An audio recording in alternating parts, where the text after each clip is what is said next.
الله ته کم ژوند غوره دی، الله ته څوک غوره دی، هغه انسان الله ته غوره دی چې هغه په دې معمولی ژوند کې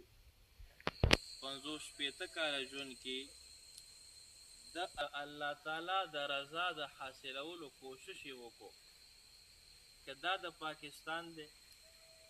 که دا د هندوستان دی، که دا د امریکې دی، که دا د برطانیې دی، که دا تور دی، که دا سپین دی، که دا غریب دی، که دا مالدار دی، که دا نارینه ده او که زنانه، هر انسان چې دی خو چې الله تعالی سره خپل تعلق برقرار وساتو او د الله تعالی د خوشحالولو د رضا کوشش یې وکړو، دا انسان د الله په نزد باندې کامیاب